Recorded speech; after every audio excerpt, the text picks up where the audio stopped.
షార్ట్గా గుర్తుపెట్టుకో, 100 watt hour లోపల ఉంటే chill and safe to carry. అరే మామ, ఫ్లైట్స్లో కొన్ని పవర్ బ్యాంక్స్ ఎలా ఉండవుంటగా, ఎందుకంటావు? చాలా అరుదుగా అడిగే ప్రశ్న ఇది. ఫ్లైట్స్లో కొన్ని పవర్ బ్యాంక్స్ అలా ఉండవు. రీజన్ సింపుల్గా చెప్పాలి అంటే it is battery safety. First basic చెప్తా విను. మన పవర్ బ్యాంక్స్లో ఉండేవి లిథియం అయాన్ బ్యాటరీస్. ఇవి పవర్ఫుల్, కానీ ఓవర్ హీట్ అయితే ఫైర్ రిస్క్ ఉంటుంది. సో అసలు ప్రాబ్లం ఎక్కడొస్తాయంటే ఫ్లైట్స్లో ప్రెషర్ చేంజ్ అవుతుంది, టెంపరేచర్ వేరియేషన్స్ ఉంటాయి, inside space, closed environment. So high watt high capacity power బ్యాంక్స్లో short circuit or over heating జరిగితే ఫైర్ కంట్రోల్ చేయడం చాలా రిస్కీ రామమ్మ. సపోజ్ మనం రోడ్ మీద బైక్లో పంక్చర్ అయితే పక్కన అవుతాం, ఫ్లైట్లో అలా ఆగడానికి ఛాన్స్ లేదు కదరా. అందుకే ఏవియేషన్ రూల్స్ చాలా స్ట్రిక్ట్. అయితే ఫ్లైట్స్లో వాట్ అవర్ రూల్ ఉంటుంది.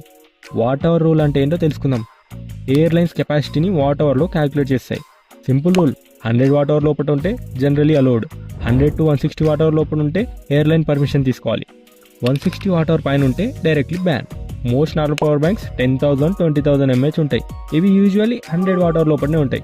కానీ gaming laptop power banks, fast charging high output ఇచ్చేవి లిమిట్ క్రాస్ అవ్వచ్చు. ఇది ఆల్రెడీ ఎయిర్పోర్ట్ చెక్ ఇన్ లగేజ్లో చూసి మనకి ఎంట్రీ ఇస్తారు. ఫైనల్గా చెప్పేది ఒకటే మామ, పవర్ బ్యాంక్ డేంజర్ కాదు, హై వాట్ పవర్ బ్యాంక్ అన్కంట్రోల్గా ఉంటే డేంజర్. అందుకే ఫ్లైట్స్లో సేఫ్టీ ఫస్ట్, ఛార్జింగ్ నెక్స్ట్. షార్ట్గా గుర్తుపెట్టుకో, 100 వాట్ అవర్ లోపల ఉంటే chill and safe to carry.